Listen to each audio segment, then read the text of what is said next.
Welcome to the Voice of America in Korean. Direct from Washington, the voice of America, VOA.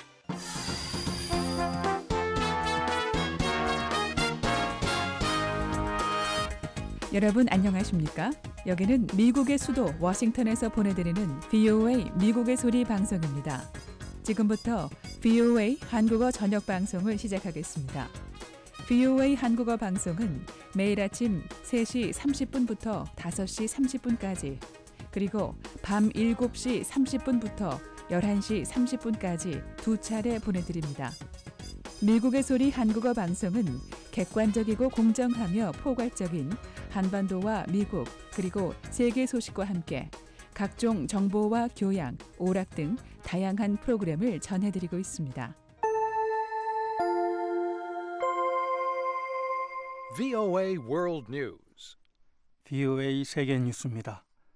러시아 전투기가 시리아 남부 지역에서 이슬람 순위파 무장 조직 ISIL과 싸우고 있는 반군들의 폭탄을 투하했다고 미국 고위 관리가 밝혔습니다. 러시아군의 어제 공습 대상에는 미국이 지원하는 반군도 포함된 것으로 알려졌습니다. 미국 관리는 러시아 전투기들이 이라크와 요르단 국경에 인접한 시리아 알탄프 지역에는 공습이 뜸했었다며 이번 공습으로 러시아의 의도에 심각한 우려가 제기된다고 말했습니다. 미국은 이에 따라 러시아 측에 이번 공습에 대한 설명과 함께 재발 방지를 요구할 계획입니다.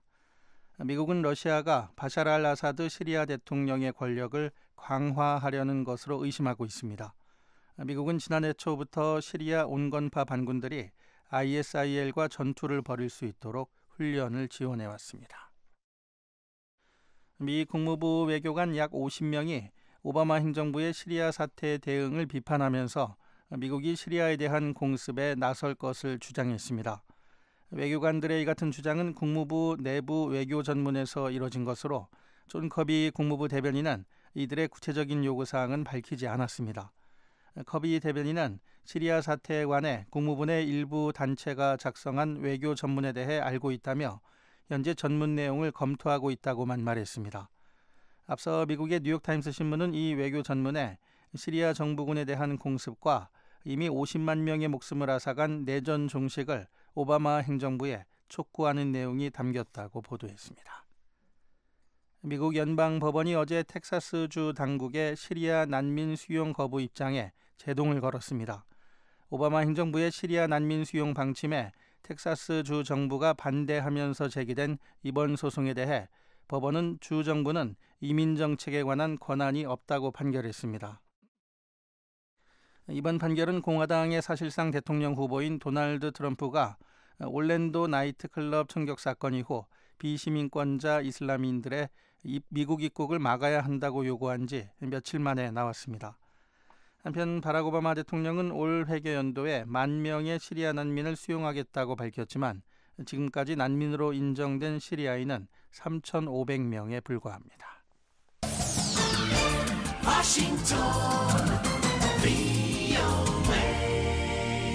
지금 여러분께서는 VOA 세계뉴스 듣고 계십니다.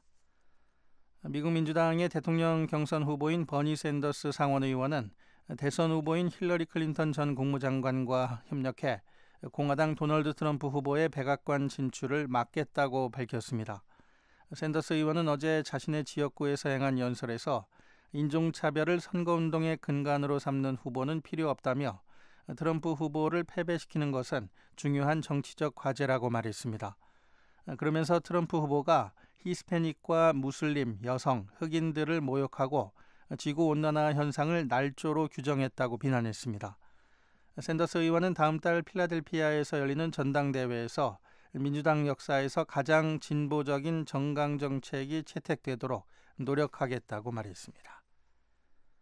아프리카 국가 에티오피아와 에리트레아 군사분계선에서 이번 주 초 발생한 무력 충돌로 양국 간 긴장이 높아가고 있습니다. 에리트레아 정보부는 어제 성명에서 이번 충돌로 에티오피아군 병사 200여 명이 숨지고 300여 명이 부상했다고 밝혔습니다. 하지만 자국군 사상자 규모는 공개하지 않았습니다. 이에 대해 에티오피아 공보장관은 VOA에 에리트레아 당국이 발표한 수치가 정확하지 않을 것이라면서도 이를 부인하지 않았습니다. 앞서 존 커비 미 국무부 대변인은 지난 14일 발표한 성명에서 에티오피아와 에리트레아의 군사적 행동에 우려를 표명하고 양국의 자제와 정치적 대화를 촉구했습니다. 전 세계 2,500만 명의 성전환자들이 적절한 건강관리를 받지 못하고 있다고 권위 있는 의학 전문지가 밝혔습니다. 의학 전문 잡지인 랜셋은 오늘 발표한 보고서에서 성전환자의 60%가 우울증을 앓고 있고 일반인에 비해 후천성 면역결핍증 에이즈에 감염될 위험이 50배나 높다고 밝혔습니다. 보고서는 이에 따라 세계보건기구 규정집에 정신과 행동의 불일치로 규정한 성전환자의 진단 조항을 성건강에 관한 상태에 관한 장으로 옮길 것을 촉구했습니다. 랜싯은 의사들도 성전환자들의 필요에 맞는 건강관리에 관한 훈련을 받을 것을 요구했습니다. VOA 세계뉴스 천일규였습니다.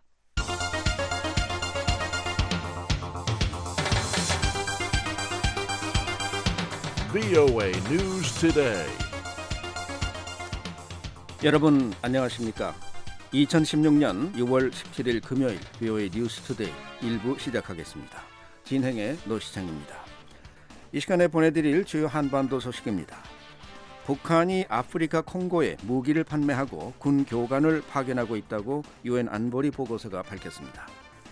주한 러시아 대사는 대북 압박은 미봉책이며 대화의 문을 열어야 한다고 말했습니다.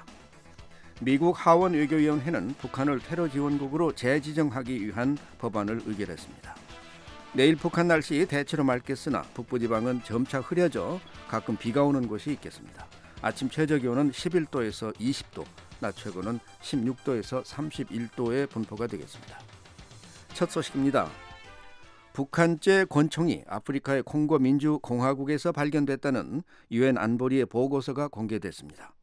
보고서는 또 북한이 특수부대 등의 훈련을 지원하는 교관 30명을 콩고 민주공화국에 파견했다고 밝혔습니다. 함지하 기자가 보도합니다.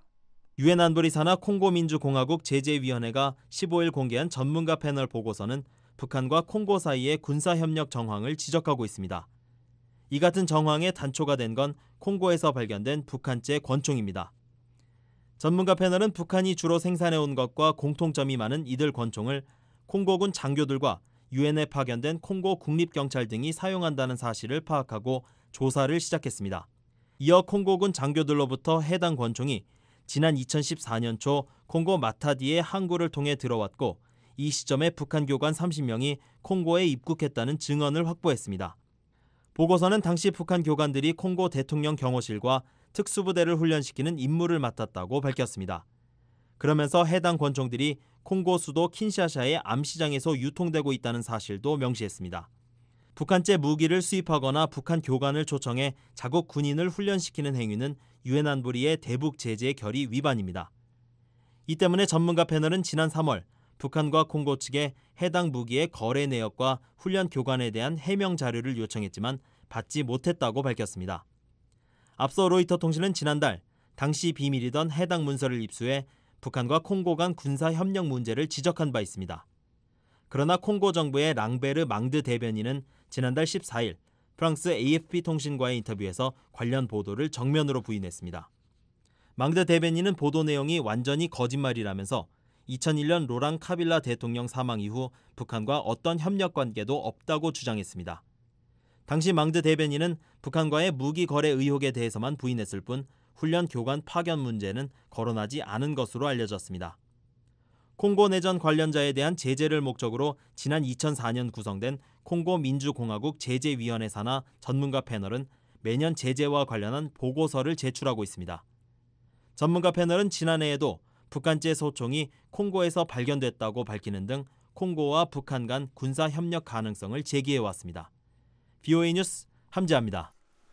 미국 국무부가 아프리카를 거론하며 대북 공조의 중요성을 강조했습니다. 북한이 제재를 회피하지 못하도록 막는 데 만전을 기해 줄 것을 당부했습니다. 백성원 기자가 보도합니다. 국무부는 토머스 컨트리맨 국제안보 비확산 담당 차관보가 아프리카를 방문해 북한과의 관계 단절을 촉구한 것과 관련해 대북 압박 공조 차원임을 확인했습니다. We are engaging partners around the world, including in Africa, to identify ways we can work together to ensure UNSCR 2270 is fully implemented. 에릭 런드 국무부 국제안보 비확산 담당 대변인은 16일 컨트리맨 차관보가 남아프리카 공화국과 앙골라를 방문한 목적을 묻는 VOA의 질문에 미국은 아프리카를 포함한 전 세계 모든 동반국들과 유엔 안보리 대북결의 2270호의 완전한 이행 방안을 찾기 위해 협력하고 있다고 답했습니다. 북한이 아프리카의 동맹국들을 대북 제재 회피처로 삼지 못하게 하겠다는 미국 정부의 의지로 풀이됩니다. 이는 또 북한과 전통적 우호 관계를 맺어온 쿠바와 아프리카 나라들을 상대로 외교전을 펼치고 있는 한국 정부 움직임과도 맥을 같이 합니다. 앞서 컨트리맨 차관보는 최근 남아프리카 공화국 수도 프리토리아에서 VOA 기자와 만나 아프리카 나라들이 북한의 핵 위협을 피하고 싶으면 우간다가 지난 5월 취한 행동처럼 북한의 돈줄을 끊어야 한다고 말했습니다. 런드 대변인은 북한이 아프리카를 무대로 확산 활동을 벌일 가능성과 관련해 즉답을 피하면서 모든 유엔 회원국들이 대북 제재를 효과적으로 이행하기를 기대한다고 말했습니다. We look to all UN member states to ensure the North Korea sanction regime is effectively implemented and to remain vigilant in the face of DPRK's constant attempts at sanctions evasion. 런드 대변인은 특히 북한이 끊임없이 제재 회피를 시도하는 데 맞서 각별히 주의를 기울여 줄 것을 당부했습니다. VOA 뉴스 백소원입니다. 러시아 정부는 유엔의 대북 제재를 지지하며 이 행에 최선을 다하고 있다고 알렉산드르 티모닌 주한 러시아 대사가 밝혔습니다. 하지만 북한에 대한 압박과 제재가 능사가 아니라며 대화의 문을 열어둬야 한다고 말했습니다. 서울에서 한상미 기자가 보도합니다. 알렉산드르 티모닌 주한 러시아 대사는 러시아가 유엔 안전보장 이사회의 대북 제재 결의안을 지지하고 있으며 이 행에도 최선을 다하고 있다고 말했습니다.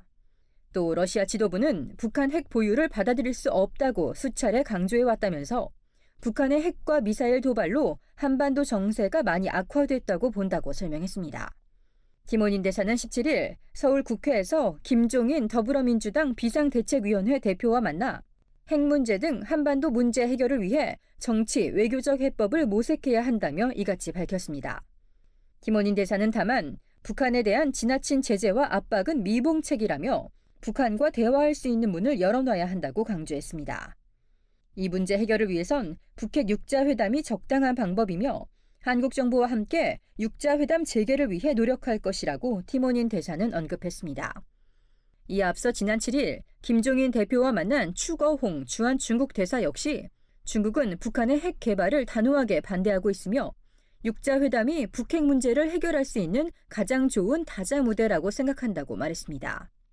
티모닌 대사는 아울러 러시아는 구소련 시절부터 항상 모든 한반도 문제의 평화적 해결을 지지해 왔다면서 러시아는 남북한 통일을 지지한다고 강조했습니다. 이와 함께 미국의 미사일 방어 체계 MD의 한반도 배치가 한반도 긴장 완화에 도움이 되지 않는다며 동북아시아 지역에서 군사 긴장을 악화시키는 행동을 자제할 것을 촉구했습니다. 미국 MD의 핵심 전력이 바로 고고도 미사일 방어 체계 사드인 만큼 티모닌 대사의 이 같은 발언은 사드의 주한미군의 배치에 대해 반대 입장을 밝힌 것으로 풀이됩니다.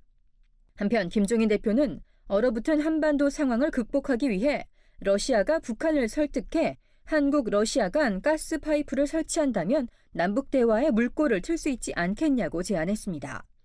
이에 대해 티모닌 대사는 한반도 경제 프로젝트가 북한과 한반도 평화에 도움이 될 수 있다는 점에 전적으로 동의한다며 지난 5년간 남북한과 러시아 3자 간 경제 프로젝트를 진행한 데 대해 많은 지지를 해왔다고 답했습니다. 서울에서 VOA 뉴스 한상미입니다. 미국 하원 외교위원회가 어제 북한을 테러 지원국으로 재지정하는 것을 목표로 한 법안을 의결했습니다. 2016 북한 테러 지원국 지정법으로 이름 지어진 이 법안은 북한이 국제 테러리즘을 지원하고 있는지 여부를 미 국무부가 90일 안에 의회에 보고하도록 하고 있습니다. 이를 위해 북한의 의심스러운 행동들이 국제 테러리즘을 지원했는지 검증하고 그 결과에 따라 북한을 테러 지원국 명단에 포함시킬 것을 촉구하고 있습니다. 구체적으로는 레바논의 이슬람 정파 헤즈볼라와 팔레스타인의 하마스 등 무장 세력에 무기를 판매하고 반체제 인사를 살해하는 등 북한이 저지른 것으로 알려진 일련의 행위가 테러리즘 지원의 구성 요건인지 확인해 줄 것을 요구했습니다. 법안의 공동 발의자인 공화당 소속 테드 포 의원은 북한이 순전히 외교적 이유로 테러 지원국 명단에서 제외됐다며 기만당한 미국이 이제 제자리로 돌아갈 때가 왔다고 주장했습니다. 미 국무부는 지난 2008년 이후 북한을 테러 지원국 명단에서 제외해 왔습니다.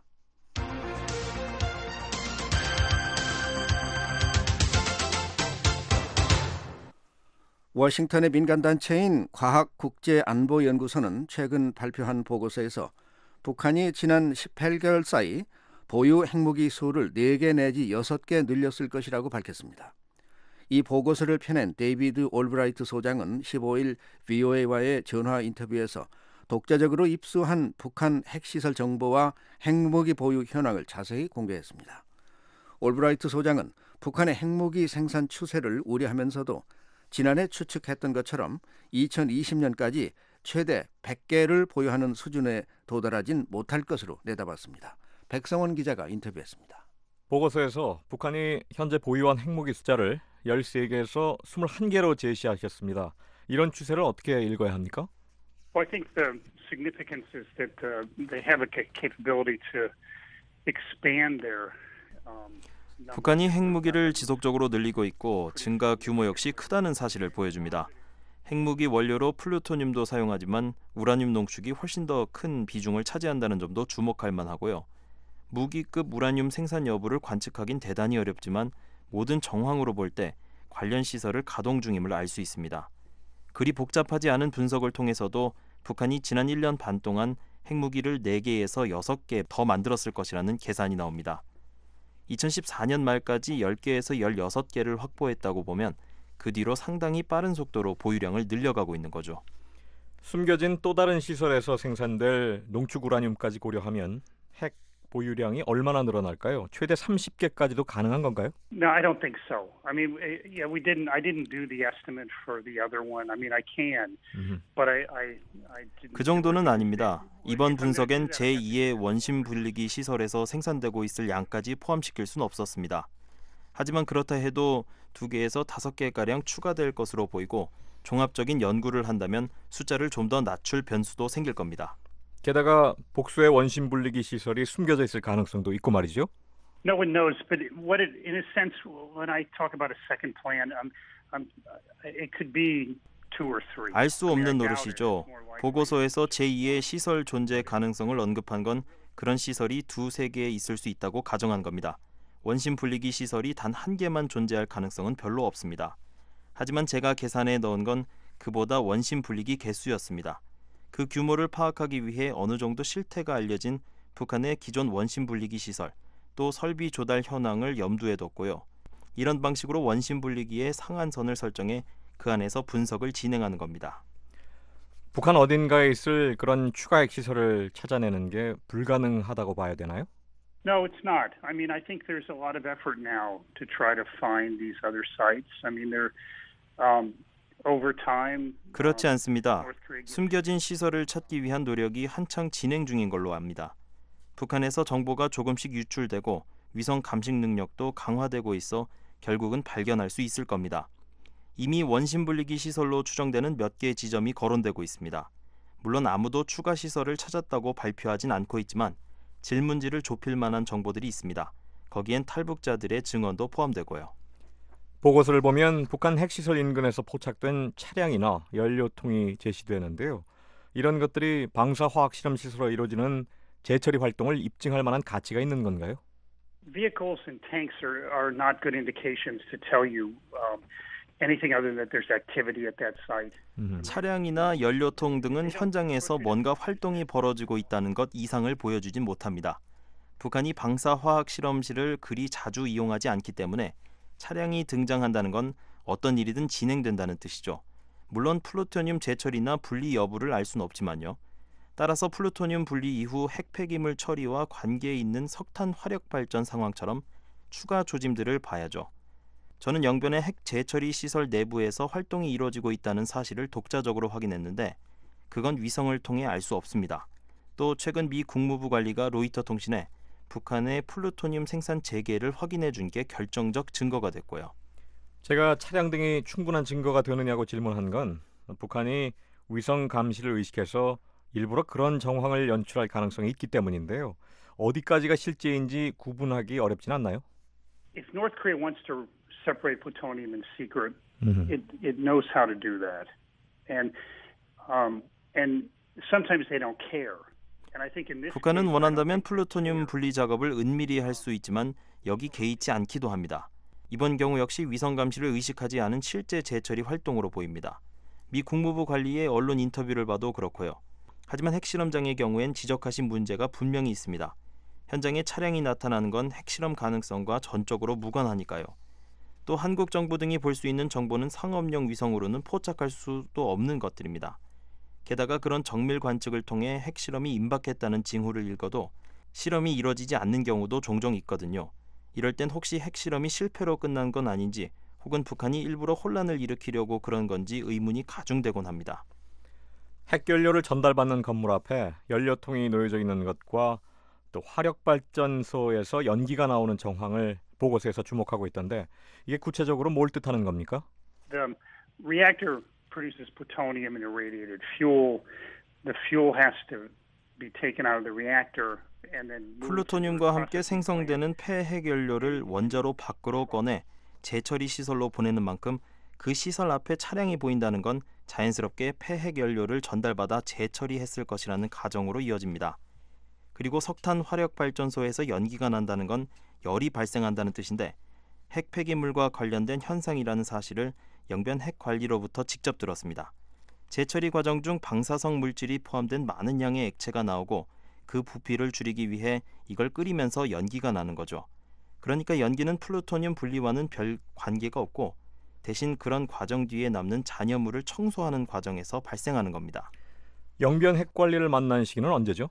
This would be in 2007, and so but there are other campaigns where I mean one maybe it's going on now. 지난 2007년입니다.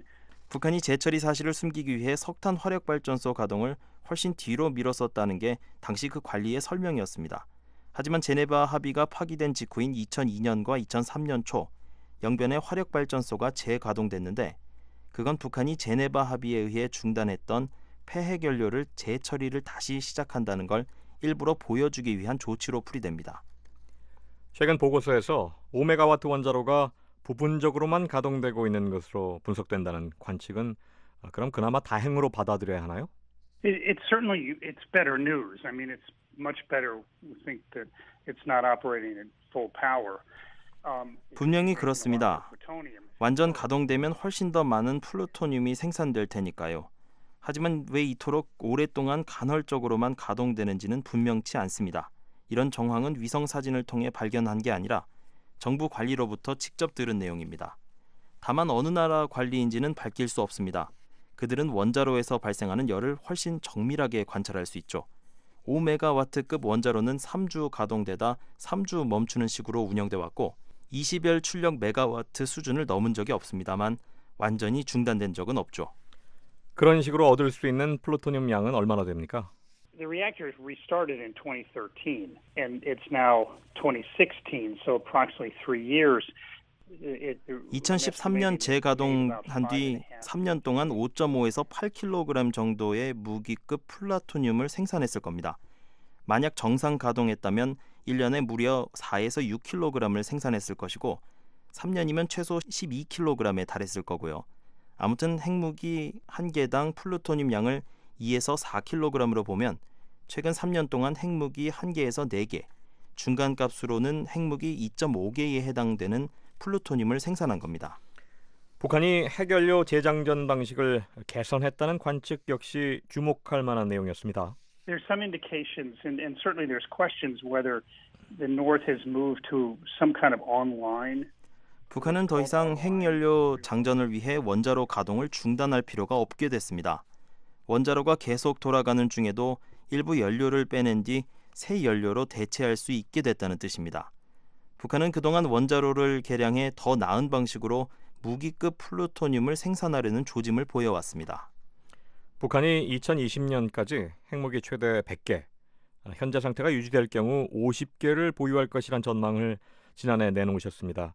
북한의 현재 핵무기 생산 속도를 감안할 때 그런 추측이 여전히 유효합니까? It's certainly not at the high end because it's more in the low to middle part of the range. Also there was prediction of 20 and 북한이 보유할 것으로 당초 전망했던 핵무기 최대치에는 분명히 이르지 못할 것으로 보입니다. 지금으로선 당시 중간치로 예상했던 핵무기 50개 혹은 그 미만이 좀 더 적절한 수치 같습니다. 물론 최종 목표는 북한 핵 폐기일지라도 지금으로선 적어도 북한의 핵 프로그램을 동결시킬 협상이 절실한 이유입니다. 지금까지 미국 과학국제안보연구소 데이비드 올브라이트 소장으로부터 북한의 핵무기 보유 현황과 영변 핵시설 동향에 대해 들어봤습니다. 대담의 백성원 기자였습니다. 북한에 납치된 것으로 추정되던 일본인 남성이 일본에 생존해 있는 것이 확인됐습니다. 실종된 지 약 20년 만입니다. 이은경 기자가 보도합니다. 약 20년 전 실종돼 북한에 납치된 것으로 의심되던 일본인 남성이 일본 국내에 살고 있는 것으로 확인됐다고 일본 경찰이 16일 밝혔습니다. 교도통신 등 일본 언론에 따르면 일본 혼슈 중서부 후쿠이현 경찰은 이날 지난 1997년 32살 나이에 후쿠이현에서 행방불명된 미야우치 가지야 씨가 이달 초 일본 내 다른 지방에서 발견됐다고 발표했습니다.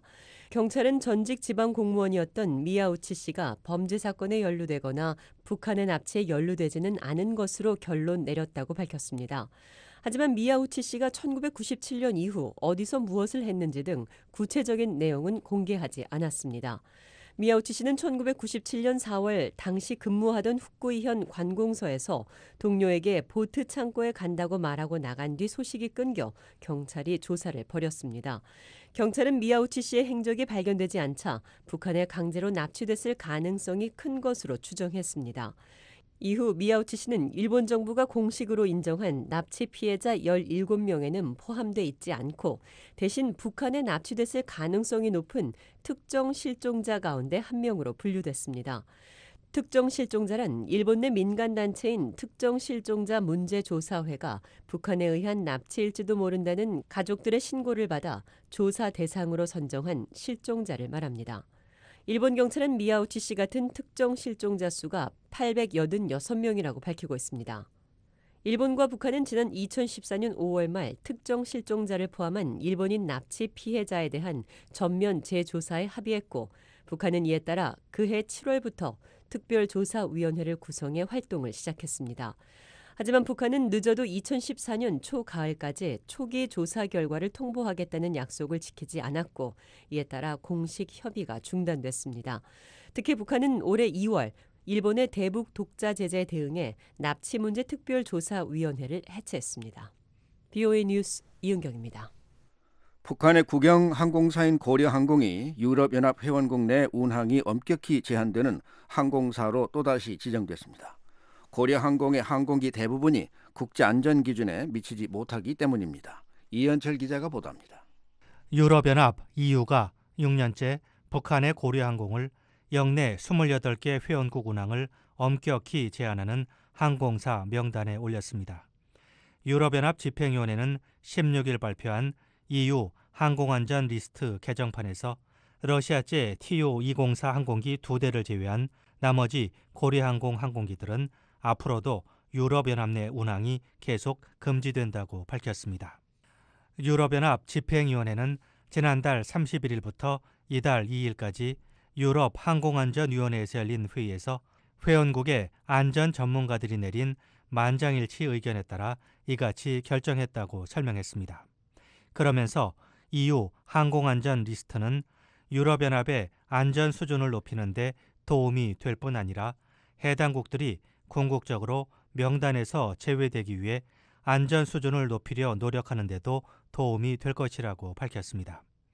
유럽연합은 유럽을 운항하는 각국 항공사의 안전 관리 실태를 평가해 취항을 전면 금지하는 항공사와 엄격한 조건 아래서 제한적으로 운항을 허가하는 항공사로 나눠서 규제하고 있습니다. 북한의 고려항공은 유럽연합의 이 같은 규제가 시작된 지난 2006년부터 전면 운항금지 항공사 명단에 올랐습니다.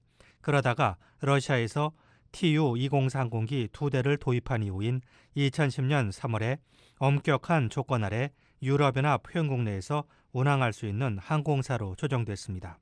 당시 유럽연합은 고려항공의 Tu-204 항공기 2대는 국제적 안전기준을 충족시키고 당국의 적절한 감독을 따르는 데 필요한 장비를 갖추고 있다고 평가했습니다.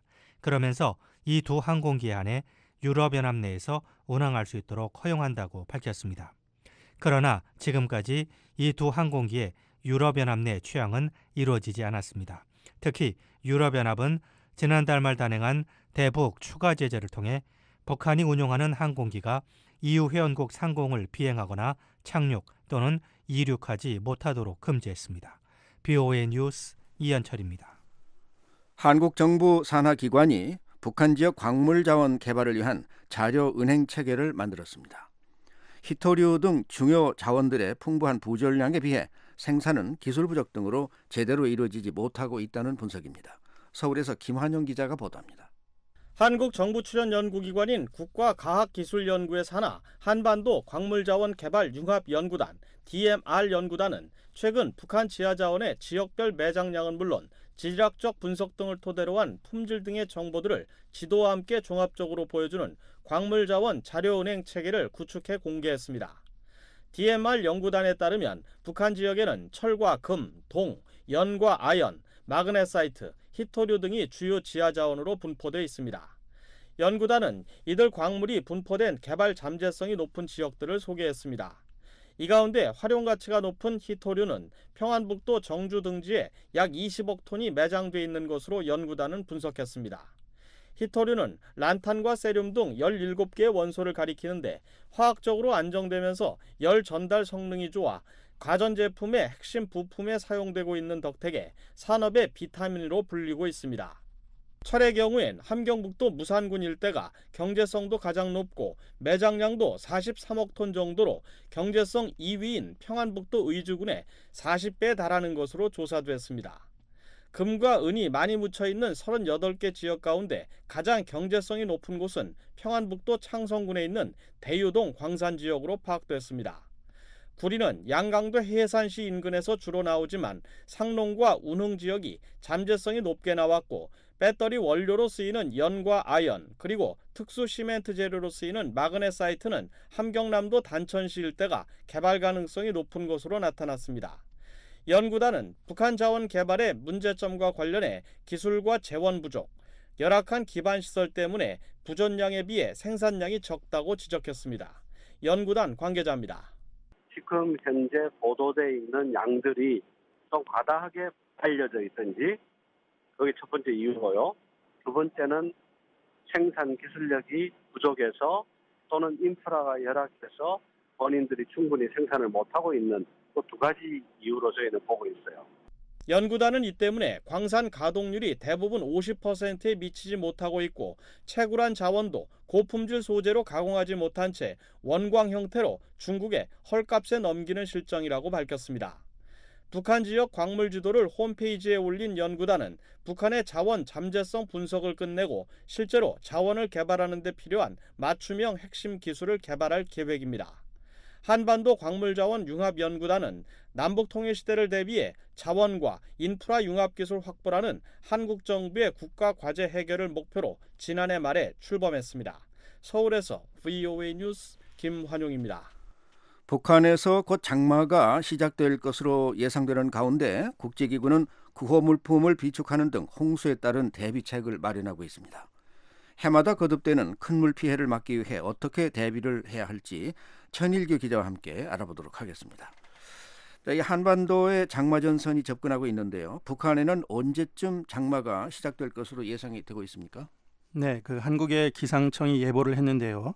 오는 21일, 그러니까 다음 주 화요일부터 장마가 시작된다고 합니다. 기상청 김용진 대변인의 말을 들어보시죠.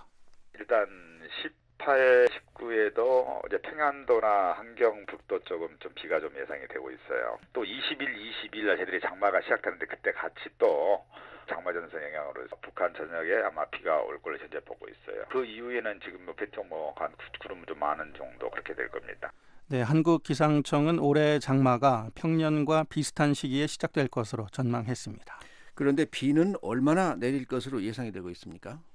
지난해와 비슷하거나 좀 더 많을 것으로 예상이 되는데요. 다시 김용진 대변인의 말을 들어보시죠.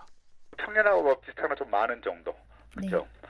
그 정도 좀 예상하고 있어요. 평년보다 좀 많은 정도로 좀 보고 있죠. 그런데 북한은 사실 거의 매년 집중호우로 인한 피해가 크지 않았습니까? 지난해도 예외가 아니었는데요. 피해 상황이 어땠습니까? 네, 국제적십자사가 지난달 발표한 보고서에 따르면요. 지난해 8월 초에 황해남도와 함경 남북도, 또 8월 말에는 라선시 일대에 내린 집중호우로 2만 2천여 명이 피해를 입었습니다. 또 홍수로 118명이 숨졌고요. 14,500여 명의 이재민이 발생했습니다. 이 밖에도 주택이 6,470여 채가 부분 파손 또는 완파됐습니다. 그런데 같은 양의 비가 내려도 한국보다 북한에서 더 크게 피해가 발생하는 이유는 뭡니까? 네, 홍수에 대비할 수 있는 사회 기반 시설이 절대적으로 부족하기 때문입니다. 북한은 기상예보 능력이 좀 떨어져서요. 재난에 대비하기가 어렵다는 점도 문제점으로 지적됩니다. 세계 기상기구는 북한의 기상 장비가 대부분 유효 기간을 넘겨서 노후화됐고 관측 자료 수집도 국제 기준에 부합하지 않는다고 밝혔습니다. 정확한 날씨 예보가 이루어지지 못하다 보니까 주민들이 제때 재해에 대피하지 못해서 피해가 커지고 있는 겁니다. 그렇다면 북한 당국이 장마 피해를 줄이기 위해서 어떻게 대비를 할 수 있을까요? 네, 한꺼번에 많은 비가 내릴 경우에 대비해서 댐과 제방 등 이 수해에 대비할 수 있는 시설들을 점검 또 보수하는 것이 중요합니다. 또 축대 같은 곳은 더 단단히 하고요. 무너지지 않도록 살펴야 합니다. 주민들 차원에서는 어떤 노력을 할 수 있습니까? 큰 비가 오기 전에 이 농경지에서 물을 빼는 배수로 등 수리 시설을 잘 정비해야 침수 피해를 막을 수가 있습니다. 한국의 북한 농업 전문가 권태진 GSNJ 인스티튜트 북한 동북아 연구원장의 말을 들어보시죠. 농민들이 할 수 있는 것은 주로 협동농장에 있는 지금 농사를 짓는 포장에 대한 관 배수로를 정비하는 게 가장 중요합니다. 배수로가 막혀 있다든지 또 배수로가 좁아져 있다든지 이렇게 되면은 반듯하게 함으로써 물이 이제 빨리 빠질 수가 있죠. 사전에 대비를 잘해도 집중호우로 인해서 농작물이 물에 잠기는 경우가 발생할 수 있는데요. 이런 경우에는 어떤 조치를 해야 합니까? 네, 전문가들은 벼가 하루 이틀 정도 물에 잠겨 있는 것은 괜찮다고 말을 합니다. 하지만 일주일 이상 물에 잠기게 되면 벼 뿌리가 썩는 등 농사를 망칠 우려가 있습니다. 따라서 논에 물이 빠지면 빨리 벼 포기를 일으켜서 세우는 것이 중요합니다. 또 홍수가 나면은 벼멸구 등 해충이 기승을 부리는데요. 일단 물에 잠겼던 농작물에는 반드시 농약을 뿌려줘서 병충해를 예방해야 합니다. 국제적십자사 등 국제기구는 북한 홍수에 대비해서 어떤 준비를 하고 있습니까? 네, 국제적십자사는 평양과 함흥, 덕창, 개성, 신의주에 있는 적십자 창고에 홍수 등 재해가 발생할 가능성에 대비해서 구호물자를 비축해놨다고 밝혔습니다. 구체적으로는 담요 9,400여 장, 조리기구 세트 2,200여 개, 수질 정화제 42만 개, 방수포, 물통, 위생용품, 그리고 임시 천막 등이 비축되어 있다고 설명했습니다. 네, 장마철에는 건강에도 특별히 유의를 해야 하지 않겠습니까? 네, 물론입니다. 장마철에는 통상 습도가 높기 때문에 땀이 잘 마르지 않고요. 이 때문에 체온 조절이 원활하지 않고 불쾌지수도 높아져서 신체 균형이 깨지기 마련입니다. 또 면역력도 떨어질 수 있습니다. 장마철에 어떤 질병에 유의를 해야 하는지 또 예방법은 어떤지 소개를 해주시죠. 네, 물로 인해 걸리는 수인성 질병을 특히 조심해야 합니다. 장티푸스와 이질, 콜레라, 장염 등이 바로 그런 질병입니다. 장마철에는 각종 세균이 번식하기가 쉽고 또 음식물이 쉽게 변질되기 때문인데요. 한국질병관리본부 감염병관리과 조은희 과장의 말을 들어보시죠. 음식이랑 물을 끓여서 먹어야 되고요. 두 번째는 아까 전에 세균성 이질이라든가 장티푸스 콜레라는 일단 물 때문에 생길 수도 있지만 그 환자와 환자 간의 접촉이 가능한 질병입니다. 그래서 철저한 손 씻기만으로도 이런 수의성 식품 매개성 질환을 70-80% 예방할 수 있어요. 이 밖에도 그 장염과 설사병 증세가 있을 경우 보리차 등 수분을 충분히 섭취하는 것도 중요합니다. 네, 지금까지 천일교 기자와 함께 장마철 홍수 대처 방법과 주민들이 유의해야 할 사항에 대해 알아봤습니다.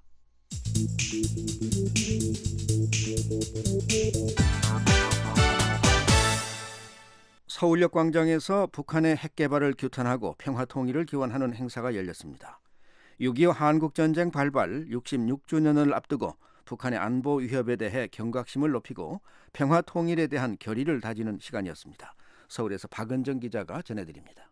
또 함흥 명사심리에 가서 옛날 우리 친구들과 같이 명사 14일 오후 서울역 광장 한국자유총연맹 주최로 북핵 규탄 및 평화통일 기원대회가 열렸습니다. 호국보훈의 달 6월을 맞아 평화통일을 위한 소통과 화합의 장을 마련하기 위한 행사인데요. 한국자유총연맹 도봉구지회의 이우상 지회장입니다. 6월 달을 맞이해가지고 그 6.25 음식 그 전쟁 그 음식 체험 문화 뭐 옛날에 먹었던 뭐 보리밥이라든가 뭐 떡이라든가 뭐 이런 거를 오늘 그 하는 전쟁 음식 체험 오늘 뭐 시식회 무료 시식회 이거를 하면서 또 6.25 또 이거 또 우리가 또 저 뭡니까 그 걸기 대회도 하고 그랬습니다. 오늘 저 내용은 뭐 북한 자 김정은 정권 자 그 3대 세습에 대해서도 이야기를 하고 또 북한이 또 이제 핵무기를 개발해가 하니까 그에 대한 걸 핵은 또 결코 있으면 안 되고 있으면은 또 북한이 또 그 고립되고 그런 것에 대해서 이제 오늘 또 규탄 대회를 이렇게 뭐 하고 그런 겁니다. 이제 요즘 세대가 좀 6.25를 잘 모르잖아요. 시민들도 좀 이렇게 그 잊혀가고 그래서 우리가 그 자유총연맹이 그 서울에서 이제 그 했지만은 각 25개 구가 이제 6.25를 맞이해가지고 좀 알리고 옛날에는 또 이런 걸 음식을 먹었다 그런 거를 좀 이렇게 그 알리기 위해서 이런 걸 그 하는 취지가 있습니다. 북한하고 남과 북이 자유와 번영을 함께 누리는 평화 통일의 영원을 다지기 위한 일념에서 대회와 함께 6.25 한국전쟁 당시 음식을 무료로 시식하는 행사와 안보사진 전시회, 태극기와 6.25 책자 무료 배부도 함께 진행했습니다. 6.25 책자입니다. 역사의 책이니까 잘 보시고 네, 감사합니다. 손자들도 주시고 네. 아들, 딸들한테 전해주세요. 네, 홍보하겠습니다. 당시의 저기 기록, 6.25 때 역사에 네. 그날을 회상하면서 배우라는 거지 뭐. 젊은 사람들 다시 모르니까. 보리 주먹밥과 보리개떡, 옥수수죽 같은 요즘은 보기 힘든 음식들을 무료로 나눠주기도 했는데요. 이 음식들은 6.25 한국전쟁 당시에 전쟁터에서 먹던 음식들입니다. 이거 6.25 사변 6.25 때 먹던 음식이에요. 체험해본 거예요. 옛날에 6.25 때 우리가 보리밥 먹었잖아요. 네. 그래서 그거를 되살리기 위해서 이 보리밥을 한 거예요. 지금 사람들은 그 시절을 모르잖아요. 그러니까 그 시절을 잊을까봐 우리가 다시 그 재현을 해서 그 시대에 이런 걸 먹고 우리가 살아왔다는 걸 보여드리는 거예요. 6.25 한국전쟁을 체험해본 세대들에게는 당시의 기억을 떠올릴 수 있는 자리이기도 했습니다. 소박하면서도 옛날 저기 뭐라 그럴까 옛날에 이런 맛이었다 하는 생각하면서 먹는 거예요. 옛날 생각을 과거 생각을 한다 그럴까? 네. 옛날 맛나요. 국민학교 다닐 때 어머니가 해주시던. 실제로 저런 음식들을 드셨어요? 먹었죠. 우리 1년이 넘었으니까. 좀 이북에서 좀 듣고 같이 핵무기도 좀 없애고 그랬으면 좋겠어요. 같이 우리와 같이 똑같이 살았으면 좋겠어요. 여러 지역에서 나온 회원들이기 때문에 회원들 간의 단합도 도모하는 자리이기도 했는데요. 함께 모여 평화 통일을 기원했습니다. 동네에서 같은 구에서 뭐 그거 캠페인도 하고 통일이 되면 뭐 다 같이 뭐 함께 사니까 좋겠죠. 한 핏줄 한 민족이. 그러죠. 이런 데 와 보면 빨리 통일이 되고 또 북한 문제 이런 것도 새롭게 느끼게 되고 여러 사람이 와서 그런 걸 같이 느끼면 좋겠어요. 혼자 있는 것보다 이런 데 나와서 보면 가슴이 뭉클하죠. 네, 뭉클하고 한 번 더 이제 북핵이나 이런 거 모든 걸 더 생각하게 되고 그런 거죠. 빨리 통일이 되면 좋겠어요. 통일이 활동하는 거 뭐 이런 행사에서 오면 같이 협정해서 뭐 다 통일되길 바라지. 통일되길 바라고 그렇죠. 다 한민족이 되면 고맙고 그런데 그게 쉽게 되지는 않으니까 이제 우리가 지금만 통일에 대해서 많이 부르짖잖아요. 네. 지금 얼른 돼서 같이 지내면 좋은데 열심히 하다 보면 또 언젠간 이루어지겠지 뭐. 우리나라가 언제부터 이렇게 잘 살았냐. 그래도 부모님들이 해가지고 이렇게 지금 사니까 이게 보리밥의 의미가 뭐야? 그러면 모르는데 그래서 그래 6.25 때 이렇게 힘들었고 이게 지금 세대들이 열심히 잘 나라를 많이 이끌어가며 발전해주기 바란다고 이제 홍보할 때 그렇게 하지. 핵무기는 인류 문명을 파괴하는 절멸의 무기입니다. 따라서 좁은 한반도에서 핵폭탄이 터지면 한편 호국보훈의 달 6월을 기념해 한국자유총연맹의 각 지역 지회에서도 다양한 활동을 펼치고 있습니다. 한국자유총연맹 도봉구 지회의 이우상 지회장입니다. 태극기 나눠주기도 하고요. 각 구에 6월 말까지 이런 음식 뭐 행사라든가 이런 걸 한 달간 쭉 이렇게 할 겁니다. 그 프랜카드도 걸고 뭐 이렇게 하면서. 서울에서 VOA 뉴스 박은정입니다.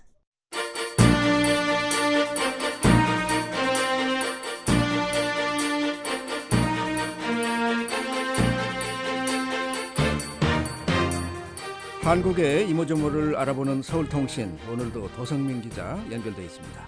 안녕하십니까? 안녕하십니까? 서울입니다. 다음 주가 되면 한반도 전역이 장마권에 들어간다고 하는데 장마를 맞이하는 더위가 절정이라고 하더군요. 오늘 한국 소식은 날씨 이야기부터 들어볼까요? 네, 오늘 한국 전역에 맹더위가 펼쳐졌습니다. 대구와 경북 지역의 낮 기온이 32도, 경남 김해도 32도를 찍었습니다. 많은 지역에 폭염주의보가 내려졌는데요. 이 폭염주의보, 낮 최고 기온이 33도 이상이고 최고 열지수가 32 이상인 상태가 이틀 이상 이어질 때 내려지는 기상특보입니다. 지금은 한국 사회가 폭염주의보 때문에 조금 긴장하고 있는 분위기인데요. 네. 서울은 며칠 전에 비가 내린 후에 조금 선선한 분위기였다가 오늘 다시 29도까지 올라가서 이 아래쪽 지역에 있는 폭염주의보의 분위기 간접적으로 느끼고 있는 중입니다. 네, 그러니까 더위 끝에 장마가 시작이 되는군요. 네, 일요일부터 한반도가 장마 전선의 영향을 받게 된다고 합니다. 월요일인 22일은 남부와 제주 지역부터 시작해서 화요일에는 중부 지역까지 장마비를 맞을 것으로 예상이 되고요. 이 비가 일주일 정도 이어질 거라는 한국 기상청의 예보입니다. 북한 날씨 예보를 보니까 21일과 22일 사이에 북한 전역에 비 예보가 있는데 이게 바로 장마 전선의 영향입니다. 네. 한국에서는 지금 그 더위를 잘 피하면서 장마도 대비하라는 기상 안내 방송이 계속되고 있는데요. 각 자치단체마다 많은 비에 좀 취약한 시설, 지역에 대한 긴급 점검에 들어가고 있습니다. 네, 참 큰 피해 없는 장마철이 됐으면 좋겠습니다. 서울통신 함께하고 있습니다. 이 서울의 스마트폰 사용자들을 위한 도로 안전 표지판이 만들어졌다고 하는데요. 이 스마트폰 때문에 일어나는 교통사고가 많아졌기 때문 아닐까 하는데 이 소식도 좀 들어볼까요? 네, 길을 걸으면서 앞이나 좌우 주위를 살펴봐야 하는 것 뭐 당연한 일입니다. 그런데 요즘 한국 사람들 너무 많이 고개를 숙이며 걸어 다니고 있습니다. 발은 앞으로 가는데 얼굴은 손에 있는 스마트폰을 들여다보고 있는 거죠. 네. 소리가 나지 않는다면 주위에 가까이 오는 자동차나 오토바이, 뭐 심지어 거리 설치물을 보지 못해서 부딪히는 사고가 일어나기 십상입니다. 실제 한국교통안전공단이 조사를 해보니까요. 스마트폰으로 인한 교통사고가 2014년에 1,111건이었답니다. 네. 그런데 5년 전인 2009년의 조사는 437건입니다. 그러니까 5년 동안 관련 사고가 2.5배가 늘어난 것이죠. 네. 한국에서는 그 해외 토픽 뉴스로만 들어왔던 이 스마트폰 이용자를 위한 교통안전 표지, 이제 어제부터 서울에서 확인할 수 있게 됐습니다. 이 새로 만들어지는 안전 표지판은 고개를 숙이며 걸어다니는 사람들에게도 잘 보이는 곳에 설치를 해야 되겠군요.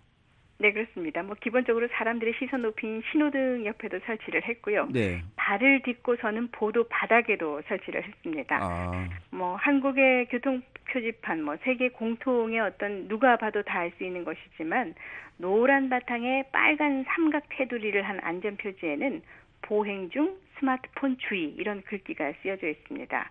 그 안쪽에 형상화된 그림을 보면 휴대전화를 보던 사람이 자동차와 부딪히는 그런 모습을 담아놨고요. 네. 또 다르게 바닥에 부착되어 있는 설치물은 흰색 바탕에 빨간 원형 테두리 안에 그림이 그려져 있는데 그림 속에 휴대전화를 하면서 걸어가는 사람이 그려져 있는데 이게 빗금을 이렇게 쳐놨습니다. 네네. 걸을 때는 안전하게 이런 보조 문구가 쓰여져 있습니다. 그렇군요. 이 스마트폰 때문에 생기는 교통사고가 주의를 잘 살피지 않아서인데 이 스마트폰 이용자들이 이 표지를 주의 깊게 보게 될지 모르겠네요. 그렇습니다. 가장 효과를 볼 수 있는 곳을 설치해야 되고 또 홍보를 많이 하는 것이 최상책인 것 같습니다. 일단 시범적으로 몇 곳에 설치해서 효과를 살펴보게 되는데요. 서울에서 5곳에 설치됐습니다. 그 서울시청 앞, 그리고 신천 지역인 그 연세대학교 홍익대학교 앞에, 그리고 지하철 강남역 잠실역입니다. 서울에서도 유동 인구가 아주 많은 대표 지역인데, 과연 그 스마트폰용 이 안전 표시물이 교통사고를 줄이는 그런 효과를 거둘 수 있을지 지금 관심이 모아지고 있습니다. 네. 자, 새로운 표지판 이야기 들어봤고요. 이제 서울통신 마지막 소식이 되겠는데 이 부산 지하철에 여성들만 탈 수 있는 전용 칸이 생긴다고 하죠? 흔치 않은 전용 칸으로 들리는데 어떤 이야기인가요? 네. 임산부와 아이를 동반한 여성을 배려하고 또 성추행 등 여성을 대상으로 한 지하철 범죄를 막기 위한 조치입니다. 네. 다음 주 수요일입니다. 22일부터 부산 남서 지역에서 북동 지역을 연결하는 지하철 1호선 구간에 시범적으로 운영이 되는데요. 아침 저녁 출퇴근 시간에 지하철 전체 8칸 중에서 5번째 칸을 여성 전용 칸으로 운용한다. 이런 소식이 나왔습니다. 네, 그 칸은 여성들만 타고 남성들은 탈 수 없는 칸이라는 거죠? 그렇습니다. 앞으로 3개월 동안 운영을 쭉 해본 다음에 완전히 도입할지 말지 이걸 결정하겠다는 그런 취지입니다. 네. 여성 전용 칸에 대한 그 여성 승객들의 만족도가 어느 정도인지가 그 기준이 될 것 같은데요. 부산 지하철이 여성 승객을 배려하는 이 전용 칸을 마련하게 된 이유, 최근 사회적 이슈가 되고 있는 여성을 대상으로 한 묻지마 범죄, 여성 혐오 범죄라고 하는데 이 때문이기도 하고요. 네. 불특정 여성을 대상으로 한 우발적인 범죄, 부산 지하철 안에서는 최소한 그런 걱정하지 않아도 된다는 것을 확인시켜주고 싶다는 것이 부산 지하철 1호선 관계자의 설명이었습니다. 그런데 한국에서 지하철 여성 전용 칸이 만들어지는 것이 처음은 아니라면서요? 네, 과거에 서울과 대구 등 다른 지역에서도 관련 시도를 했었습니다. 네. 시도를 했다가 도입하지 못한 경우도 있었고요. 검토 단계에서 무산됐던 적도 있었습니다. 네. 이유는 이런 겁니다. 여성 전용 칸에 대한 인식이 부족해서 전용 칸은 설치해놨는데 남성들이 계속 타니까 이게 흐지부지 된 적이 있었고요. 여성 전용 칸을 운영하는 것, 이 남성들을 잠재적인 범죄자로 몰고 있는 것이 아닌가 이런 반대 여론도 있어서 무산되기도 했었습니다. 네. 여성들을 보호하자는 취지의 배려이긴 하지만 역으로 남성 차별이 될 수 있다는 목소리가 있었기 때문인데요. 하지만 여러 가지 이런 운영의 어려움을 알면서도 부산 지하철이 다시 여성 전용 칸을 추진하고 있는 이유는 아까 말씀드린 대로 최근 사회 문제로 떠오른 여성 범죄를 위한 그 대책이기도 하고요. 네. 지금부터 시작되는 여름 휴가철 많은 사람들이 부산을 찾아오게 되는데 이 대중교통에 대한 안전인식을 좀 널리 알려야 한다. 이런 목적도 있는 것 같습니다. 부산은 한국 최대의 바다 관광지이기도 하니까요. 이 도시 대중교통에 대한 외지인들의 평가가 중요하겠네요. 네, 서울 지하철에도 각 지하철 칸마다 임산부들이나 노약자들이 앉을 수 있는 배려 좌석들이 있습니다. 여성을 위한 공간은 분홍색 의자를 표시를 한다거나 바닥에 또 배려하는 어떤 그 이미지를 형상화시키기도 하는데요. 이 부산 지하철이 준비하고 있는 여성 전용 칸은 조금 더 큰 분위기입니다. 여자아이가 엄마를 뒤에서 이렇게 콕 안고 있는 모습, 이렇게 하트, 사랑하는 표시죠. 하트라든지 포근한 이미지를 담은 사진을 그 지하철 안에다가 장식을 하고요. 행복한 하루, 여성과 아이를 향한 당신의 따뜻한 배려에서 시작합니다.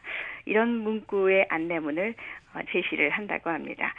한국에서는 오늘 이 소식과 함께 일본도, 멕시코도, 또 인도와 이집트 등에서도 이런 지하철 여성 전용 칸이 실시되고 있다. 이러면서 다른 도시의 이야기도 함께 전하고 있습니다. 네. 자, 이 남성들이 특히 배려하는 마음씨를 발휘해야 효과를 낼 수 있을 것 같네요. 네, 서울통신 오늘은 여기까지 듣겠습니다. 지금까지 도성민 기자였습니다. The Voice of America, VOA. 지금 여러분께서는 VOA 한국어 방송 듣고 계십니다. 잠시 후에는 미국 정부의 견해를 반영하는 논평 VOA 세계 뉴스 뉴스투데이 2부가 방송되겠습니다. 뉴스 포커스. 북한의 핵 문제가 이달 말 일본에서 열리는 주요 마틴 템프시 합참의장이 한반도가 여전히 매우 위험하다고 미 국무부의 고위 관리가 북한 정권의 인권 침해에 대해 지난 한 주 동안 일어난 주요 한반도 소식을 자세히 되돌아보는 시간 뉴스 포커스. 현장의 기자들과 함께 미국과 한국, 북한 내 한반도 관련 뉴스를 집중 조명해보는 시간입니다. 각종 뉴스의 폭넓은 배경 설명과 깊이 있는 분석이 있는 뉴스 포커스. 매주 일요일 저녁과 월요일 아침에 들으실 수 있습니다.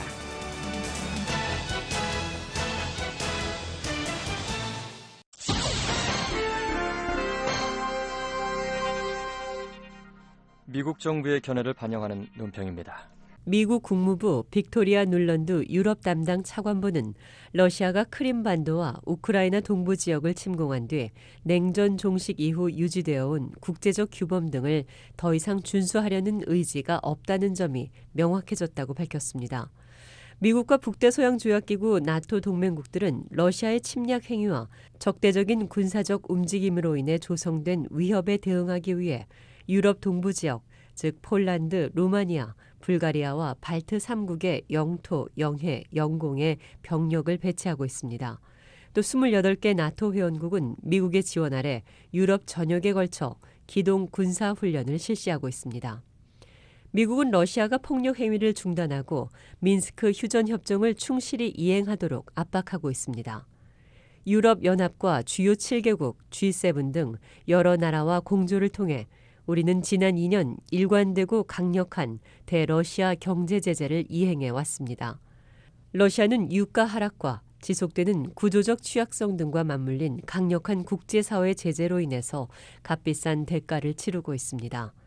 미국은 러시아의 압력에 직면한 유럽의 여러 나라들이 이를 견딜 수 있도록 돕고 있습니다.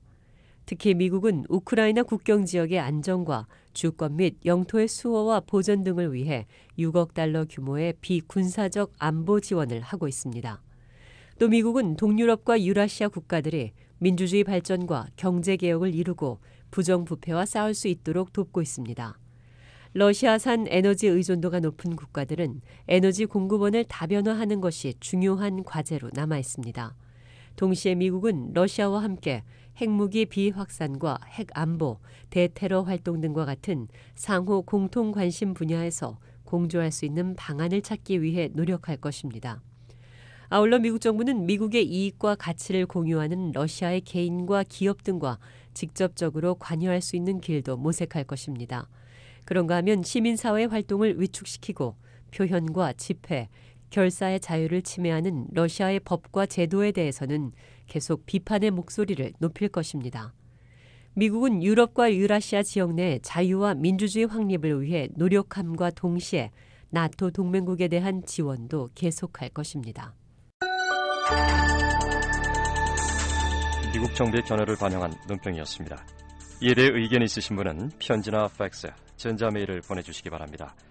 주소는 Voice of America, 약자로 VOA를 쓰신 뒤 코리안 서비스, 주소 330 Independence Avenue, SW, 워싱턴 DC 20237 USA입니다. 팩스는 국가번호 1번 202-382-5325번이고요. 전자메일은 korean@voanews.com으로 보내주시기 바랍니다.